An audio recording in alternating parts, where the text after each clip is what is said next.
So, yesterday I was speaking with one of my clients who has a fully remote team. And we were talking about some of the things that need to happen differently in a fully remote team. And I thought, this is a great LinkedIn video. I'm going to remember this and share it with you guys.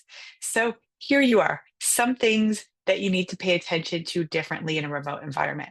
Keep in mind, not a full list, but just some things that we were talking about. One of them is it's really hard to tell how your team is doing in a fully remote environment. People show up to meetings, they can listen, they can be attentive, but you're not seeing them in between meetings. You're not seeing their postures, it drag down, or they lighten their step and looking really happy. You really have very little sense from a lot of Zoom meetings about what the emotional tenor of your employees' lives is. And so that makes that important to check in with them when you have the one-to-ones, to really check in. How are they doing? How are they feeling? To check in on overwhelm at work. It's hard to know when people are popping up on your screen and then disappearing right at the end of the movie and then popping up and disappearing.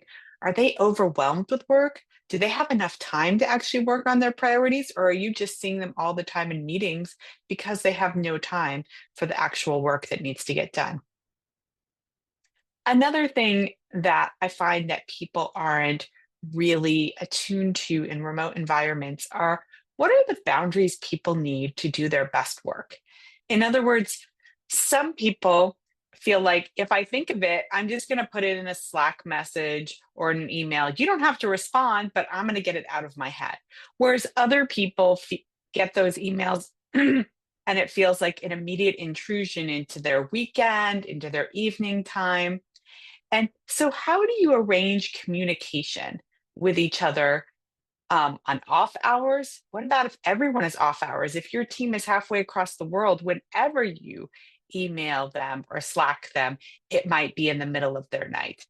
So, talking about those kind of boundaries and how people can work with them well, and what are your expectations of work hours when people are on and off, that is even more important in a remote work environment. So, not a complete list, but keep in mind, check in emotionally. How are people doing? Check in on workload overwhelm, or they have more time, they're bored. Figure that out. And then finally, what is the boundaries around work communication?